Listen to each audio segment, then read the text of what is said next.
Olá, muito boa tarde. A realização da Jornada Mundial da Juventude foi o motivo para pedir uma entrevista ao Papa e a resposta positiva chegou no calor do último verão. Maria João Avilés falou com o Papa Francisco durante mais de uma hora e o resultado dessa entrevista está agora publicado num livro que vamos folhear, guiados pela autora. Maria João, boa tarde. Boa tarde. Obrigado por estar no programa Eclésia. Quem agradece sou eu. De facto, para folhearmos este livro, que li com muito gosto, enfim, de facto, voltando à entrevista do Papa depois dela ter sido emitida, a Jornada Mundial da Juventude foi o pretexto ou foi mais do que isso? Foi mais do que isso, porque quem tem o sucessor de São Pedro à sua frente tem que perceber que tem que ir além disso.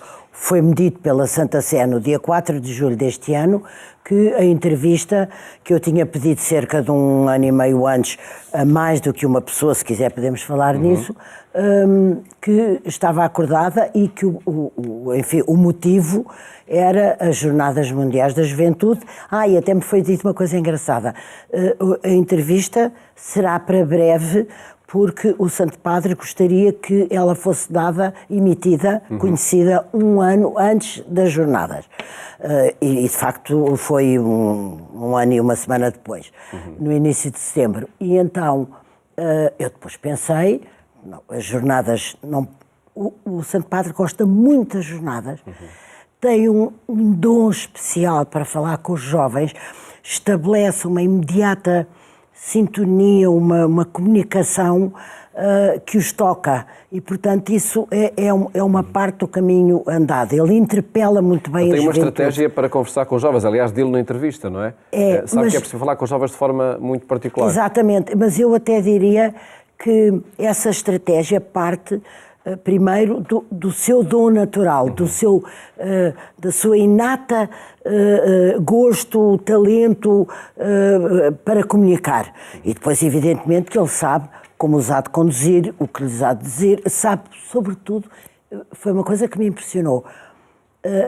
Tudo nele demonstrava, a começar pelas palavras que dizia, até a maneira como dizia, que ele está muito receptivo a ouvi-los. O Papa Francisco sabe ouvir os jovens, sabe dirigir, tem mais não sei quantas dezenas de anos do que ele, e fala com eles com uma simplicidade, uma facilidade, uma fluidez, que é uma coisa muito tocante. E, portanto, ele está confiante que haja que seja uma grande celebração da juventude. Evidentemente, nós temos que tornar claro que eu tenho medo, e naturalmente o Paulo, enfim, e o Paulo também, que por dizermos tantas vezes, e ainda bem a palavra juventude, que outras gerações se sintam excluídas, não é nada disso, é dirigido aos jovens, mas o Santo Padre gostaria que estivesse a participação de todos, as famílias, etc., tudo. Vamos à mensagem que o Papa deixa aos jovens, nomeadamente, e este convite: abram as janelas, é lindo, sonhem. É lindo, não é? Sim. E há aí uma insistência do Papa nesse propósito, que ele diz na entrevista e que repete noutras circunstâncias. O Papa sonha com um amanhã diferente a partir do contributo dos jovens? Eu acho que sim. Exatamente. Acho que é exatamente isso. Eu não resumiria melhor, só que não há um mundo melhor se não houver uma vontade intrínseca que vem de dentro de o fazer melhor. E quando ele diz abra uma janela, se eu bem interpretei, é para que cada um comece esse abrir da janela por ter um diálogo com ele próprio. Como é que eu posso melhorar? Como é que eu posso contribuir? O que é que eu posso fazer? Como é que eu vou partir para estas jornadas? O que é que quero que elas sejam? Como é que quero estar lá? Ou seja, julgo que não é só os jovens misturarem-se numa grande celebração e numa grande festa e numa grande alegria.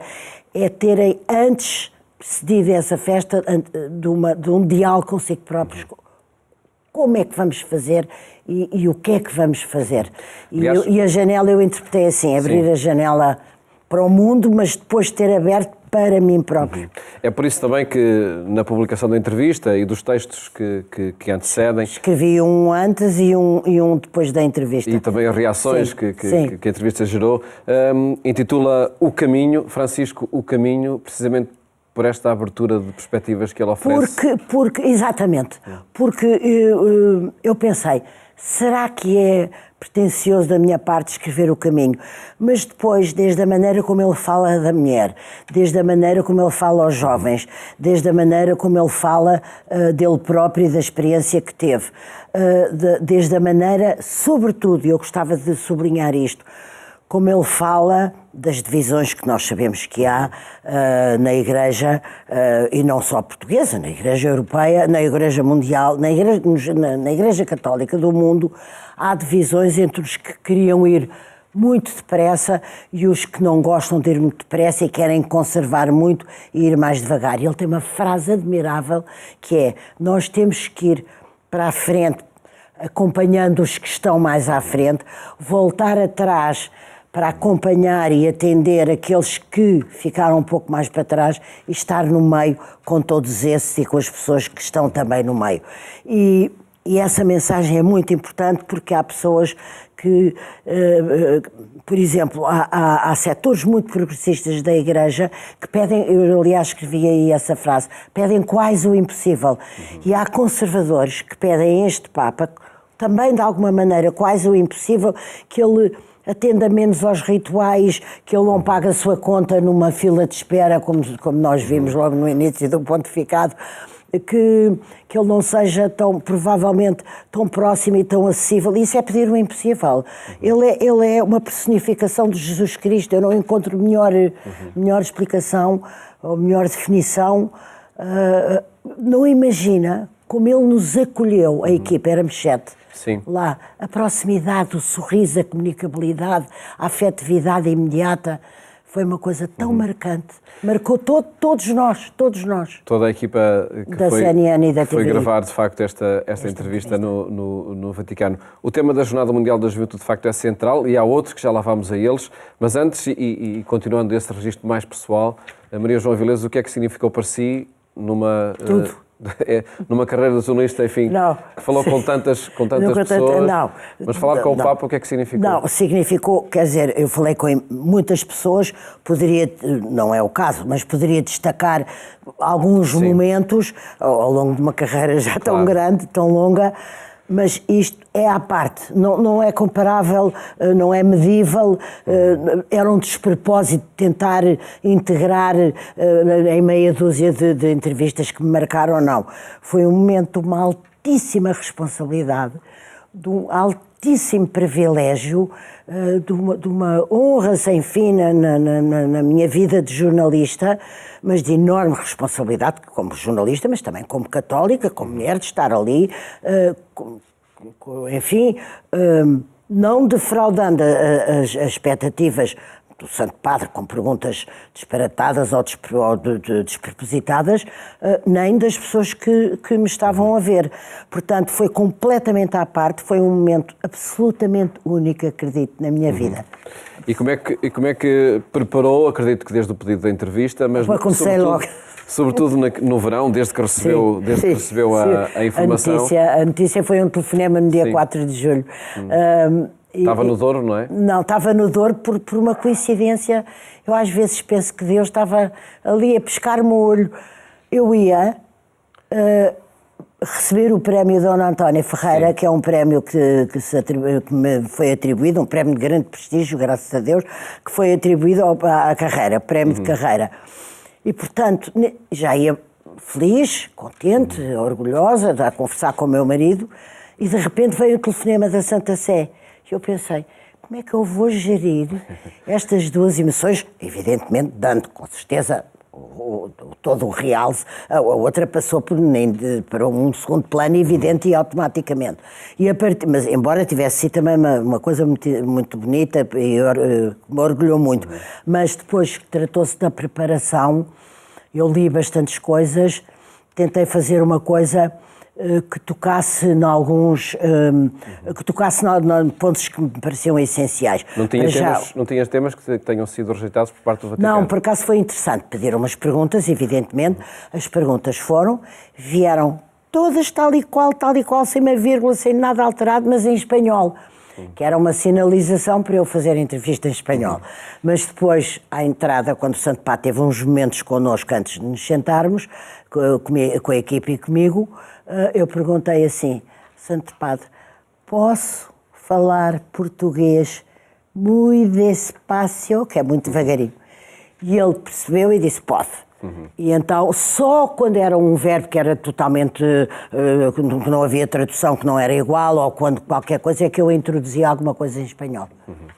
Vamos a outros temas que marcaram também esta entrevista, e desde logo a valorização do papel da mulher na Igreja Católica evidencia-se muito também, não é? Sim, evidencia-se muito. Muito. Eu, sinceramente, eu não estava à espera que ele gastasse ou utilizasse tão largos minutos para falar da mulher como falou. Começou por dizer, que era uma pergunta que eu tinha. Eu ia lhe perguntar, o Santo Padre diz muitas vezes que a Igreja é feminina. O que é que o leva a dizer isso? E ele antecipou-se e disse: a Igreja é feminina, a Igreja é mãe, a mulher é a maternidade, a mulher é a mulher que atende, que está presente. Contou, aliás, exemplificou aquilo que ele sente em relação à mulher, ao papel indiscutível e insubstituível da mulher, não só na vida de todos os dias, mas também na Igreja. Eu vou fazer uma pequena confidência. Naquele momento pensei, o setor progressista da Igreja, com o qual eu, aliás, tenho relações, como com o outro, etc., a gente está-se com toda a gente, provavelmente teria gostado que a conversa do Santo Padre sobre a Igreja rematasse com: quem sabe um dia poderão ser ordenadas, ter o sacerdócio da mesma forma que os homens têm. Mas depois não quis introduzir isso, porque ele tinha sido tão maravilhoso, tão maravilhosamente explícito no valor insubstituível da mulher, tão franco, tinha ido com tanto gosto pelo aquele caminho de falar da mulher, que achei que não podia estar, que não devia acrescentar mais nada. Diz a Maria João, no diálogo com o Papa, que ele por 2 vezes homenageou as mulheres através dos exemplos, das atitudes que fez no diálogo que foi estabelecendo consigo. Sim, exatamente. Eu senti eu senti a necessidade de dizer isso. Não estava no guião, eu não sabia que ele ia falar. Aliás, houve várias coisas que eu fui acrescentando que vinham a propósito, como mencionar uma música de Mozart e outras coisas, e dizer isso. Ele, de facto, quis fazer ali uma homenagem à mulher. A entrevista aconteceu também um tempo depois do Papa ter nomeado 2 mulheres para a Congregação dos Bispos. Exatamente. Ele explicou, ele aliás disse uma coisa interessantíssima, que há muita gente com certeza que ainda não viu o livro, e eu posso antecipar porque é muito interessante. A partir do momento em que ele teve mulheres a trabalhar na organização, na orgânica da Santa Sé e do Vaticano, começou a reparar que havia uns relatórios muito bem feitos e uns trabalhos muito bem feitos. E disse: quem fez? Foi a senhora não sei o quê, eram nomes femininos. E ele disse: as mulheres até são melhores a fazer os relatórios, uma coisa mais ou menos assim. Sim, lá está, as tais homenagens que ele foi passando exato, que é a homenagem na entrevista. À condição feminina. E que imagem conserva o Papa de Portugal e o desejo de cá voltar?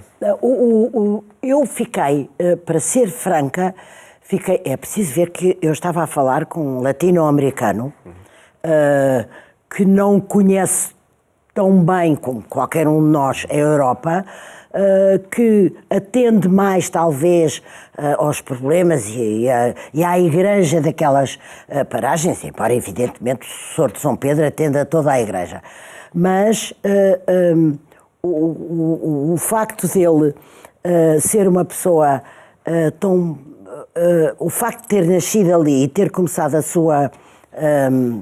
sua vocação sacerdotal naquele mundo tão latino-americano, é isso, eu também gostava de acrescentar isto, é isso que o tornou, que o facetou, que o formatou a ser tão próximo.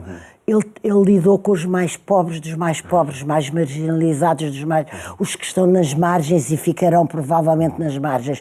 E, Diz a Maria João que o ambiente é de diálogo com um pároco, com uma pessoa simples. Não. O diálogo dele, exatamente, ele foi aí que ele aprendeu, ou naturalmente foi ter com essa maneira de exercer o seu sacerdote e depois o pontificado, foi dessa forma extremamente simples, o que não lhe impede, nem a simplicidade, nem a naturalidade, nem a proximidade, não lhe impedem ser um teólogo muito sólido, ser um católico muito fundamentado, ter uma enorme cultura teológica, só que quando a gente se aproxima, a primeira impressão é dessa proximidade extraordinária. Regressemos à tal ligação a Portugal.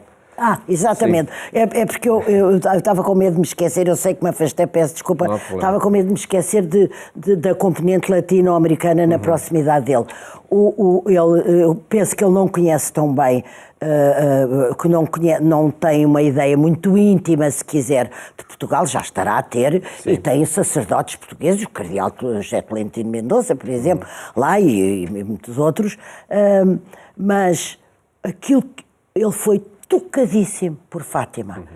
E de resto, a entrevista mostra de uma forma muito clara, ele exibe, até para um bocadinho e diz: eu não sei quanto tempo fiquei ali perdido diante da imagem. O silêncio de Fátima. Nossa Senhora, o silêncio de Fátima. Ele foi muito, muito, muito tocado por isso.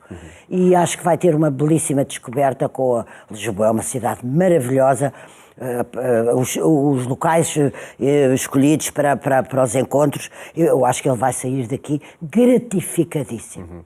E novamente entusiasmado com a juventude. E novamente entusiasmado. Com tantas janelas abertas que exatamente, Lisboa sempre foi sinal também. É verdade. Maria João Avilés, o livro é apresentado esta terça-feira. Exatamente. E apresentado também nessa matriz juvenil que quer dar à sessão. Eu quis sinalizar, não só que estava à altura daquilo que me foi dito na Santa Sé, isto é dado no contexto das jornadas, como sinalizar para a plateia e para os mídias que lá quiserem ir, que se trata das jornadas essencialmente. Escolhi 2 jovens, o Afonso Reis Cabral, que é um escritor jovem, muito dotado e muito interessante, e que ganhou até o Prémio Leia há 2 anos ou 3, e escolhi o comentador Sebastião Bugalho, que também é muito impressivo a falar e muito interessante, porque são 2 jovens, um tem 20 e tal anos, ou 26 ou 27, o Sebastião Bugalho, e o outro tem 30 e poucos, para sinalizar justamente, entregar-lhes a apresentação do livro na sua qualidade, primeiro intelectualmente muito boa, mas sobretudo de jovens. E o que é a Maria João Avilés, depois de ter passado por essa experiência de diálogo com o Papa e de colocar agora ao serviço de todos os leitores essa entrevista e também o ambiente em que ela aconteceu, seja nos dias que precederam, seja depois nos seguintes. Que é que eu Sim. Maria João jornalista, a Maria João crente. É mais responsabilidade. Quer dizer, não pode ter sido borla ter lá ido. Eu não posso passar incólume pela honra e pelo privilégio que tive. Não se pode. E, portanto, é responsabilidade. Como é que eu posso também, à minha maneira, abrir uma janela?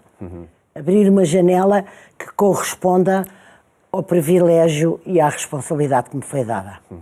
É esse o desafio que fica. Fica também um contributo dado à Jornada Mundial da Juventude através deste livro. Fica.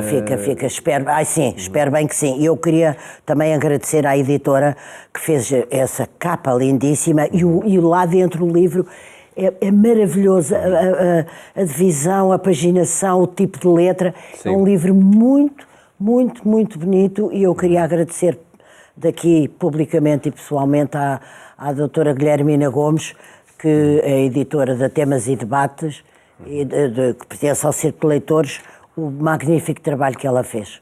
Maria João Avilés, agradecemos Paulo, nós eu é que agradeço. E esta partilha que aqui fez no programa Eclésia sobre esta experiência. Obrigado e felicidades. Antes de terminar, recordo que no portal da Agência Eclésia pode acompanhar a informação que partilhamos a cada momento e rever este programa, assim como aqueles que emitimos aqui na RTP2 e também na Antena 1. Votos de uma ótima tarde e até amanhã, se Deus quiser.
deixaremos.